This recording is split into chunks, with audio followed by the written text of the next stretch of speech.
Party congratulations అండి మా టీంకి. ఫస్ట్ మీడియా మిత్రుల తరపున కూడా నేనే చెప్తున్నాను. అంటే 5 ఏళ్ల క్రితం, ఒక 5-6 ఏళ్ల క్రితం అసలు సినిమా ప్రపంచం అంటేనే తెలియదు, అసలు సినిమాలోకి ఎంటర్ అవ్వాలనే ఉద్దేశం కూడా లేదు.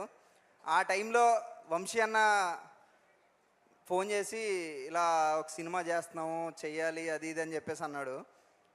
అప్పుడు నేను ఒక పుస్తకం రాశాను అంతే, కవిత్వం. అది ఒక పుస్తకం రాశాను, కవితలు బాగా రాస్తున్నావురా నువ్వు, సినిమా డైలాగులు కూడా రాయగలవు అన్నాడు. ఇది నేను ఎప్పుడో ప్రీ రిలీజ్లో కూడా చెప్పాను.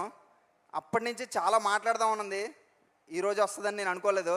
కానీ నేషనల్ అవార్డు విన్ అవ్వడం అనేది ఒక డెబ్యూటెంట్గా, అసలు సినిమా అంటేనే పరిచయం లేని వ్యక్తిగా ఉన్నప్పటికీ ఈరోజు ఇలా నేషనల్ అవార్డు రావడం ఫస్ట్ సినిమాకే అనేది చాలా గ్రేట్ థింగ్, బెస్ట్ ఫిలింగా.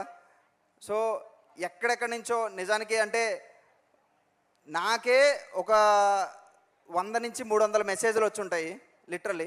ఇంకా వంశీ గారికి, నిహారిక గారికి, ఫణి గారికి ఎన్ని వేల మెసేజ్లు వచ్చి ఉంటాయో నిన్న నుంచి, వాళ్ళు ఎంత బిజీగా ఉన్నారో నేను అర్థం చేసుకోగలను. సో చాలా ప్రౌడ్గా ఉంది.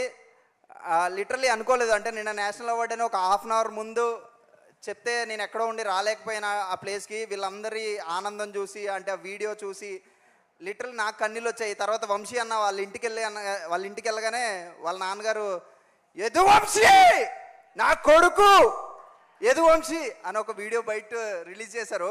నేను లిటరల్ ఒక 50 సార్లు చూసుంటాను ఆ వీడియో. అంటే మా నాన్నగారు నన్ను హగ్ చేసుకుని, మా అమ్మగారు నన్ను హగ్ చేసుకుని ఈ సినిమాకి నేషనల్ అవార్డు కొట్టాంరా అన్నంత ఫీలింగ్ వచ్చింది ఆ వీడియో చూస్తే నాకు. ఎప్పుడు అంటే ఈ సినిమాలో ఎంతకాలం ఉంటామో ఏం చేస్తామో తెలియదు, కానీ ఎల్లప్పుడూ నిహారిక గారికి, వంశీ అన్నకి, ఫణి గారికి, రమేష్ గారికి, ఇంకా పనిచేసిన అందరికీ కృతజ్ఞతనై ఉంటాను. Thank you so much. And next summer holidays అనే సినిమా కూడా చేయబోతున్నాము. అది సెప్టెంబర్లో అలా రిలీజ్ ఉండొచ్చేమో అనుకుంటున్నాము. సో ఆ సినిమాను కూడా అందరూ ఆదరిస్తారని కోరుకుంటున్నాము. Thank you so much. నేను కూడా ఫణి అన్నలాగా